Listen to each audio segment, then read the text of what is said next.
Meu filho, filha, vai conhecer algumas das histórias que eu mais gosto. Tudo gravado numa câmera.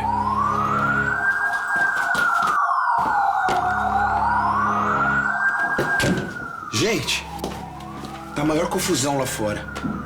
Até a polícia chegou nos moradores de rua.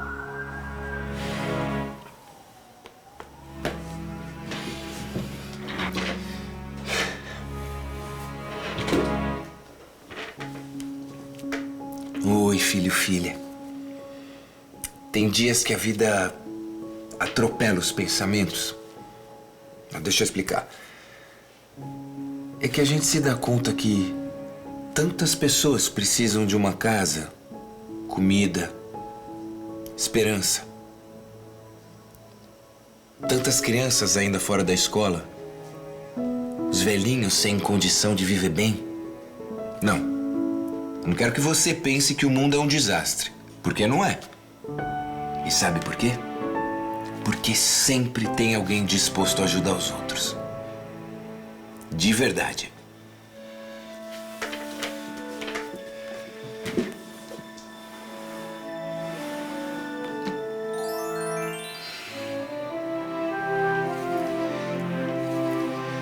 Hoje eu vou contar uma história muito bonita, que começa lá na Itália, onde nasceu Amabile Lúcia Visintainer. Aos 10 anos, ela chega com a família em Santa Catarina, no vilarejo de Vígolo, Nova Trento. Sabe, filho, filha, a menina frequenta uma escola primária, mas não consegue evoluir muito. Olha só. Angustiadas por esta situação, tanto a mãe como a professora, suspeitando de atraso mental de Amabile, dizem para ela pedir no dia de sua primeira comunhão a graça de conseguir aprender ao menos as primeiras palavras da língua e a tabuada.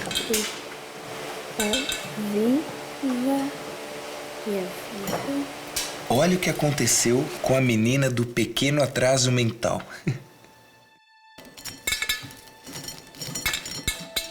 Sabe, Virgínia, eu tô começando a ler. Não é verdade? Te vi ensaiando ontem. Quem tá te ajudando? Ah, acho que Dio. E quer ver? Oh, minha alma de a viva tua fé, por quanto te achas diante de teu de Deus. Adora o profundamente.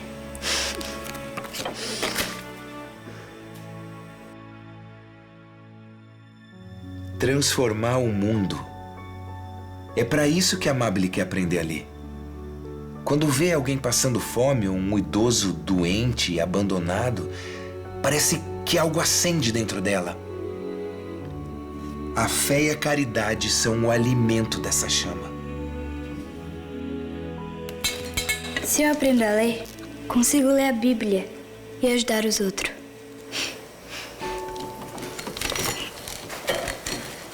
Por isso, eu vou fazer a primeira comunhão.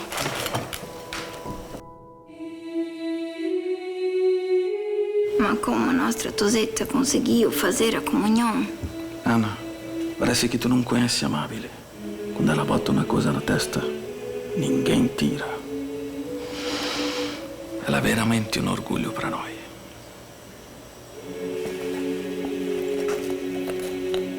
Corpo de Cristo. Amém.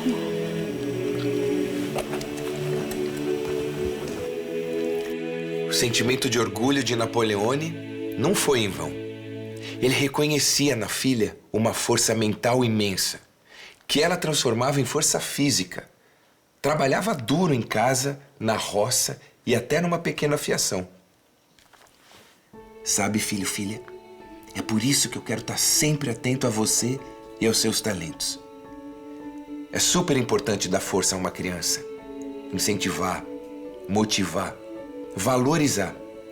Olha só onde essa menina chegou com o apoio de um pai atento. Ela tinha uma união tão grande com Jesus que impressionava as pessoas.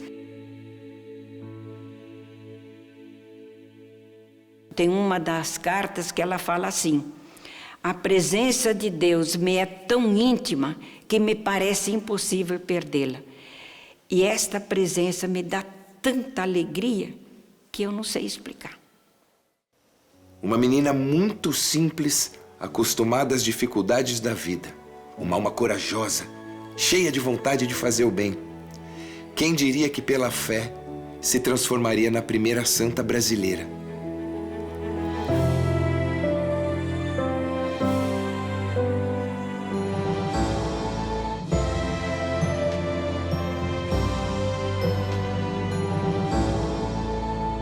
Amabile Lúcia Wiesentheimer e Virgínia Nicolodi, duas amigas inseparáveis.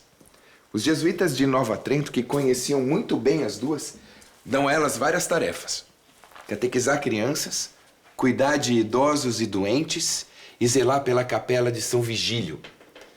Com o tempo, as duas passam a cuidar de outros enfermos de Vígulo e também das redondezas. Filho, filha, é incrível como uma coisa leva a outra. A assistência que elas dão às pessoas carentes começa com uma mulher que tinha uma doença muito grave, o câncer. Mas isso é assunto para depois, porque antes tem muita coisa.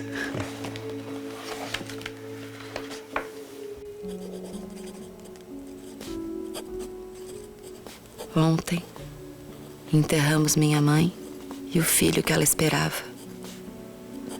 Uma parte de nós se foi com eles. Mas sei que não posso desanimar. Meu pai e meus irmãos precisam de mim.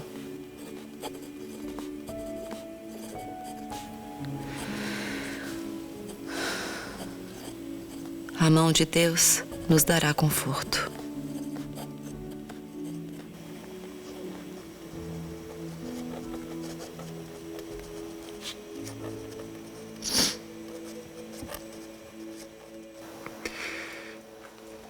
Eu me lembro de ouvir essa história primeira vez quando eu tinha uns 10 anos.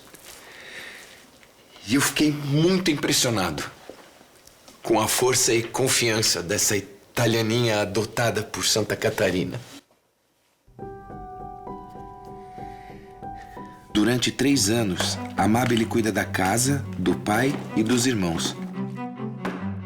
Faz todo o serviço pesado sem reclamar, até que...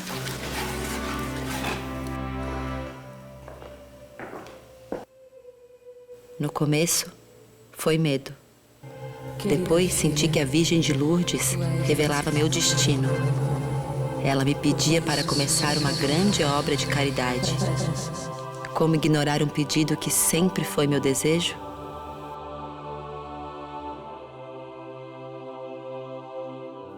Nas 3 noites consecutivas que Nossa Senhora apareceu para Amabile Lúcia Wiesentheimer, a futura Santa Paulina, ela disse: quero que inicies uma obra. Trabalharás pela salvação de minhas filhas. E foi a partir daí que o pai, Napoleone, a ajudou a levar Ângela Lúcia Viviane, a cancerosa, para o casebre. Surgiu uma pessoa doente com câncer, e quem cuidaria se todas as pessoas trabalhavam na roça? Alguém precisaria cuidar. E ela, com esse coração muito disponível, aberto e atento à necessidade do outro, então ela e sua amiga Virgínia Rosa Nicolodi decidem cuidar dessa pessoa e então inicia a história da Congregação das Irmãzinhas da Imaculada Conceição, no dia 12 de julho de 1890, num casebre, num tamanho de 4x6. Amabile, essa casa é tão pequenininha. Eu sei, mas a gente vai dar um jeito.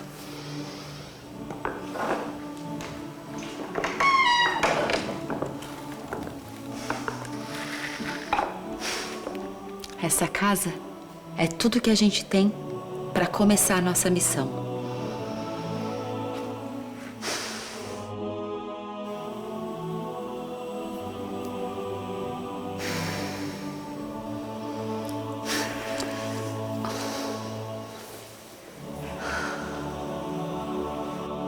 O quê? Um casebre com 2 moças morando sozinhas? Isso não é coisa de gente decente?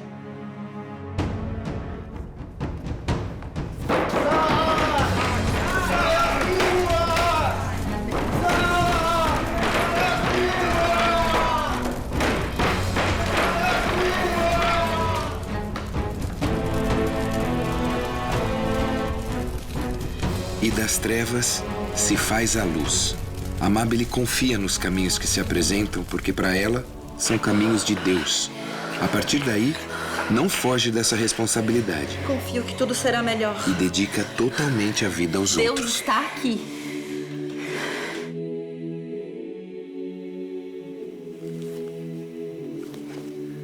Tão difícil abrir mão das coisas pelos outros, né?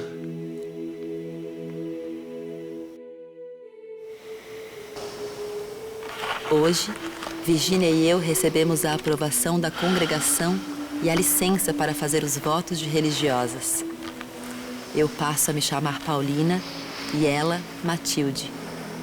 Outra jovem juntou-se a nós, Teresa Ana Mauler, que agora tem o nome de Irmã Inês. Irmã Paulina. Assumimos com humildade nosso lugar na Igreja Católica. Que o Pai nos abençoe nessa missão. Sabemos que vocês vão ter muito trabalho pela frente.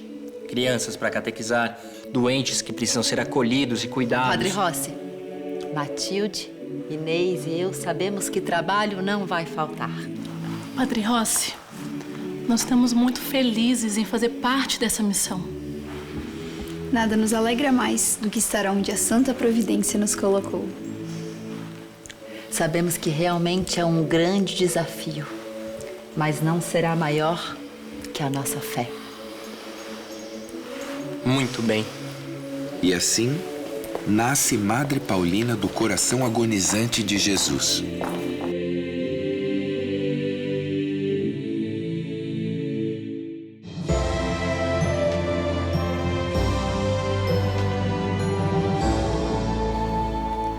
Logo depois de ser empossada Madre Superiora da Congregação das Irmãzinhas da Imaculada Conceição, Paulina, Matilde e Inês seguem em viagem de trem e carroça para São Paulo. São 3 longos dias. Ela veio com a missão de cuidar de idosos e filhos de ex-escravos. São Paulo, naquela época, contava com 240 mil habitantes. Há pessoas idosas e abandonadas nas ruas. Ela, então, começa a acolher essas pessoas no Asilo Sagrada Família, justamente para manter essa fé, acolher e não deixar que essa pessoa perdesse a esperança. Esse foi o grande trabalho dela, de acolher as pessoas mais necessitadas. Atender pessoas necessitadas, cuidar de ex-escravos, de doentes. Mesmo que a realidade de São Paulo, do início dos anos de 1900, precisasse da ação constante das irmãzinhas, Paulina nunca deixou de ir a Nova Trento. Ela sempre esteve muito perto do início da sua obra. Ela me chamou um dia, ela tinha ido fazer uma visita lá, com outras pessoas, né? E me disse, olha, você quer mesmo ser irmãzinha? Eu falei, quero, eu vim aqui para cá, estou aqui há tempo aqui já. Você quer mesmo? Então, vá visitar a sua família essa semana, fique uns dias lá, depois você volta, que a semana que vem eu vou voltar para São Paulo, eu levo você para lá. Se quiser, né? Ela falou, se quiser. Ela sempre dizia, não esqueçam de todo dia deixar um tempo para oração. Estudem bastante, façam o serviço ao próximo, mas não esqueçam da oração. Essa frase sempre me guardou na minha mente. Filho, filha, você já está com 8 meses, quase chegando. Eu quero te dizer que essa história da menina Amabile, que depois virou Madre Paulina, parece fácil. Mas, sabe, a vida é linda, mas não é fácil. Uma pessoa com tanta fé, tanta coragem, que se dedica a ajudar os outros, também cai. Mas consegue se levantar. Sente medo, mas enfrenta e segue adiante.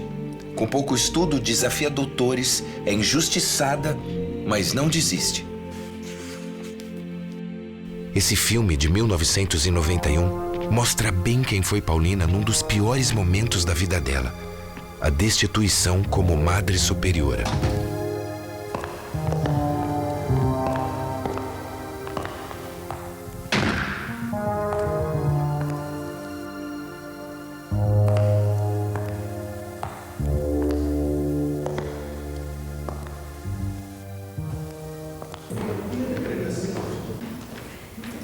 Irmã Paulina, o que a senhora está fazendo aqui?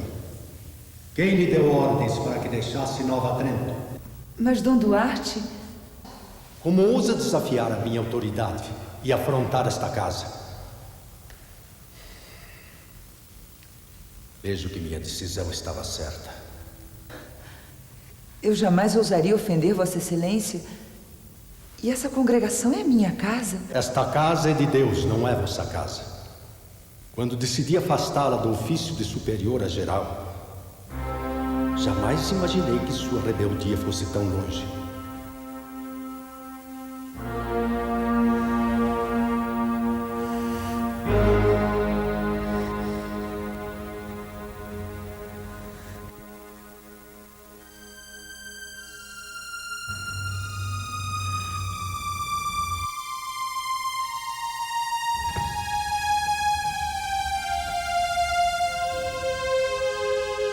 Seja convocado o primeiro capítulo geral da congregação. Seja eleita a nova superiora.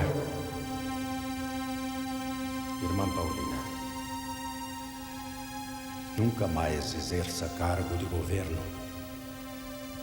Viva e morra na congregação como súdita. O que ela veio a passar com a deposição, somente alguém que se ajoelhou teve resistência para poder suportar esse momento de tamanha dor. Alguém que ficava durante 10 horas diante do Santíssimo Sacramento, em que ela até escreveu uma frase, né? Se eu não me prostrar diante de Cristo sacramentado, eu não terei forças para levar avante a minha missão e suportar o peso da cruz. Então foi uma mulher que fez realmente essa experiência de Deus. Eu não tinha a menor ideia de quem fosse Madre Paulina, nunca tinha nem ouvido falar. Então, ela não tinha para mim essa importância que depois eu descobri que ela tinha. Então, eu cheguei bem tranquila e livre em relação a isso, porque eu estava indo interpretar um personagem. Ao longo da trajetória do filme, eu fui descobrindo quem ela realmente era. Ela foi uma mártir, né? E hoje em dia, talvez sirva de exemplo para todos nós o amor que ela tinha, a fraternidade, a importância de você ajudar o outro, de você dar a mão para quem está precisando. Destituída por discordar de uma benfeitora, Irmã Paulina segue no dia seguinte para Bragança Paulista. Lá trabalha na casa mais pobre da congregação. Sinto que essa viagem me leva, de alguma forma, para longe de minha obra. Sei também que entre mendigos, órfãos e pessoas abandonadas, preciso fortalecer meu espírito. Estou onde a santa obediência me mandou. Enfim, Deus seja bendito em todas as coisas.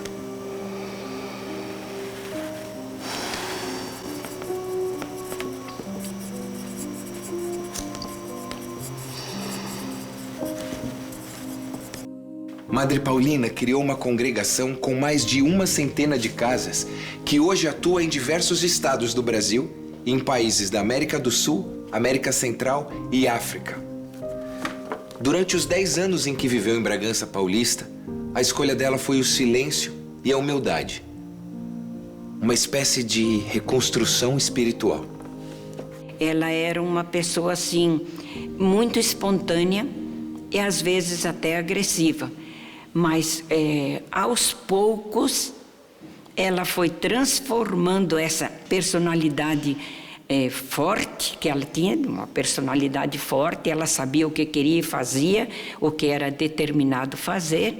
Aos poucos ela foi se transformando e chegou a ser mansa e humilde de coração, por isso ela é santa. Dor e adversidades. Ela sempre suportou tudo com resignação e nunca demonstrou ter medo da morte. Cega e sem um braço amputado por causa de uma gangrena e de diabetes, em 9 de julho de 1942, morre Madre Paulina do coração agonizante de Jesus. Foram 76 anos, 6 meses e 24 dias. Muitos rostos emprestaram vida e voz a essa personalidade forte, empreendedora e rara. É a pessoa da humildade. Ela soube transformar a sua personalidade e tornar-se semelhante a Jesus. Muito, muito humilde. Pelejo todo dia para ser um pouquinho parecido com ela. 2 anos depois da morte de Paulina, já havia um movimento pedindo sua beatificação. 4 graças foram atribuídas a ela. Entre elas, uma em especial foi considerada um milagre, que é um evento que supera as leis da natureza. A gravidez de alto risco de Dona Heloísa Rosa de Souza. Pelas minhas contas, eu ganharia um neném naquele mês de setembro. Eu fui ao médico no começo de setembro e o médico me disse que eu não ganharia o neném naquele mês. Ele me disse, não, esse seu neném já está morto. Eu tomei um baita susto, né? No outro dia eu fui em mais 2 médicos aqui em Bituba e depois eu fui um outro médico em Tubarão. E todos comprovaram. O médico aqui de Bituba, os outros não, mas ele tinha uma certa preocupação. Então ele resolveu botar na mesa para fazer uma curetagem. Então eu entrei para o centro cirúrgico às 6h30 da manhã e só saí 11 horas da noite. E mesmo assim, ele chamou toda a família para entrar, para se despedir. Eu tinha uma anemia, o meu sangue não coagulou, eu precisava tomar bastante sangue, mas o sangue entrava e saía. E eu tive uma parada cardíaca na mesa, sem pulso, sem pressão. E aí ele disse, não, esse quadro aí não tem reversão, a Dona Heloísa não vai sair dessa. E aí, então, o que aconteceu? As irmãs, elas estavam pedindo a intercessão de Madre Paulina, porque ela era a madre, né? Ela é a fundadora da congregação, que elas estavam pedindo a intercessão dela e estavam recebendo. Então, o que elas fizeram? Elas colocaram uma relíquia dela no meu peito, no centro cirúrgico, e pegaram as minhas irmãs, o pessoal que estava ali pelo corredor, levaram para a Capela do Santíssimo e dobraram o joelho aquele resto de dia, a partir da hora que o médico disse que não tinha mais volta. E eu estou aqui, graças a Deus, com bastante saúde, trabalho, terminei de criar meus filhos, né? Já vi os meus bisnetos nascer. Entre as mulheres, bendita é o fruto. Todos os dias eu agradeço a Deus, né? E a Santa Paulina, porque eu devo tudo isso a ela. Santa Maria, Mãe de Deus, rogai por nós, pecadores, agora e na hora de nossa morte. Amém. O milagre recebido por Dona Heloísa é o responsável pela beatificação de Madre Paulina em 1991. O processo defendido por Célia Cadorim segue adiante e em 2002 o Papa João Paulo II canoniza a Madre Paulina. Finalmente ela é reconhecida como a primeira santa brasileira. E Nova Trento entra no mapa do turismo religioso como a segunda cidade que mais recebe fiéis em todo o Brasil. Eu sou devota de Santa Paulina e eu queria muito conhecer esse lugar. É um sonho. Todo ano eu faço essa peregrinação, todo mês de setembro eu venho aqui e trago meus netos para participar da missa. Santa Paulina é uma amiga fiel que me atende de todas as horas que eu preciso. Eu sou devota de Nossa Senhora, eu amo Nossa Senhora e sou devota de Santa Paulina. Hoje eu vim pagar minha promessa, graças a Deus. Minha gestação foi muito bem, ocorreu tudo bem, o parto, e sou muito grata.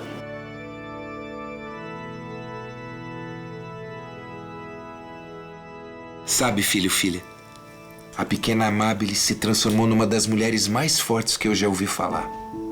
Nasceu pobre e sabia muito bem o que é não ter o que comer. Por isso, toda a vida percorreu o sonho de ajudar os que mais precisavam. Deixou um exemplo de caridade e justiça social quando nem se falava disso.